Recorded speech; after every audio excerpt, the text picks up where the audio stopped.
let's go back 3 weeks to Judd Trump winning at the Crucible. How has Judd Trump not won the World Championship before? We saw him come onto the scene 2011. Everyone was saying Judd Trump won all over the world, and yet when he wins this, it's quite astounding, and you forget it's his first win.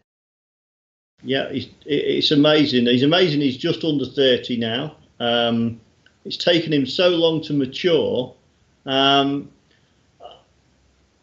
I've been taken aback by 2 of his performances this season. The Masters final against Ronnie, he butchered Ronnie in a way that when Ronnie came to play him a couple of months later, there was still a hangover in Ronnie's game. Even though Ronnie got up on the line to beat him, he's frightened Ronnie.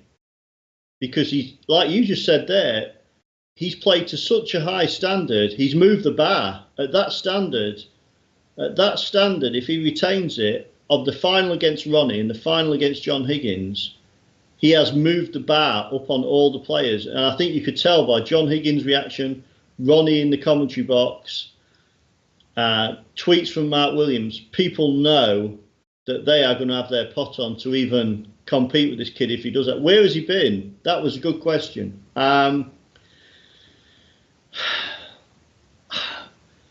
Maybe last October he had a bad start to the season and he took a lot of negative press, and he moved his brother to London where he practiced, and maybe it was just that knuckling down, having someone there pushing him a little bit, getting into a routine of practice. And not only that, it gets you into the routine for your mind. You're preparing your mind for those moments when you're going to play the big players. And the one thing that's been noticeable since then, he still had the ability to lose to outsiders. If you notice the World Championship, he nearly lost his opening match to Thetchir Unu. He nearly lost to Ding. He was 9-7 down to Ding. But what he has shown, although he can lose to those players, and there's something obviously in his makeup that he's going into their matches probably not as focused, the minute he plays a top player, he is just like on it, and he has just made them look inferior. He's made them feel inferior as well. And the final performance, really, he'd not played that well until the final. And John Higgins, I can honestly say that I went to watch the first match of John Higgins, and I could see he was cueing well, but his game's been out of form, he's been out of confidence. So he's gradually played his way in like he does cleverly. His last session against David Gilbert in the semi-final, John Higgins was emotional afterwards. And the reason for that was, I don't think he ever thought he was going to play his peak game again when it mattered most. I think he thought, well, I'm just going to be scratching around, earning a living.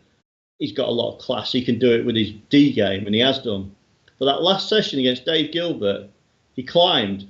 Quite similar to his last session against Neil Robertson. When the pressure came on, he played his best. So he went into the final. I think John Higgins actually played 3 or 4 blacks better than he had all event in the final, and he only won 9 frames. And that is testament to how well Judd Trump played. In that second session, when he took the game away from him, it was some of the potting was reminiscent of the animal that Alex Higgins was. There was almost some of the outrageous potting and throwing of his arm into the shot was just, it was special. And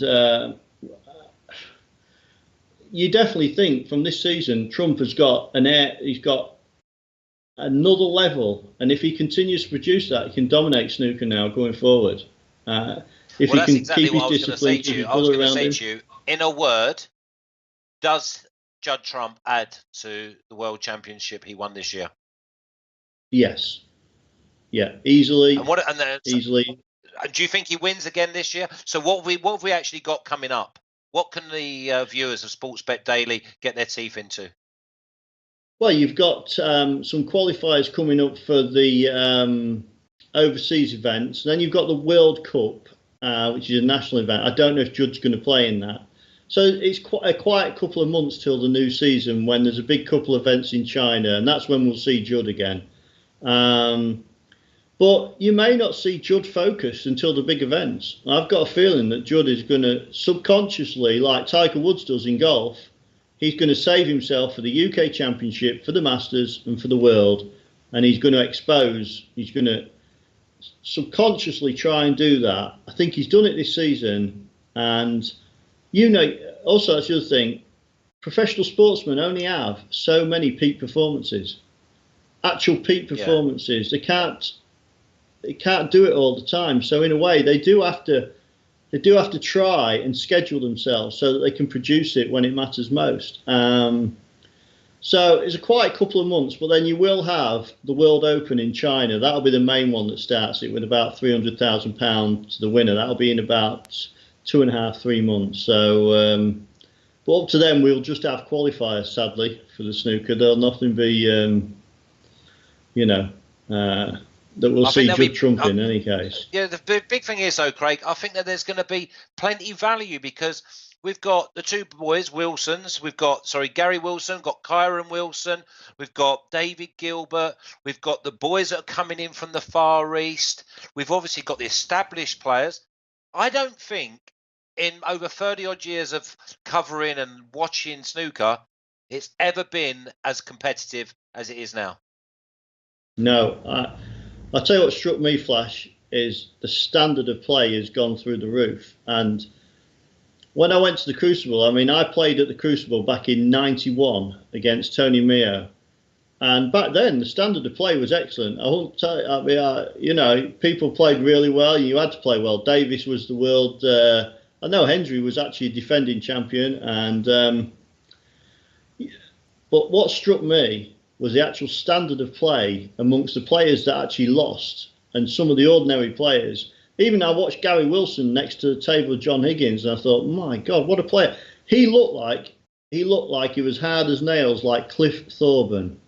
People thought Cliff Thorburn was boring and all this lot, but what he was a really hard match player, and he had a most positive shot selection that would put other people to the sword. And Gary Wilson was the same. And like you say, if them players retain that standard, it's all about that, because the other players will then either have to raise theirs or they will wilt under the pressure. Craig, I think we'll leave it on that one. I'm looking forward to speaking with you again on the snooker and obviously on the golf. Obviously, we've got the major this week. You have a great 4 days. We'll be following your tips. Hopefully, the viewers will fill their pockets up with money. But until next time, I'll speak to you soon.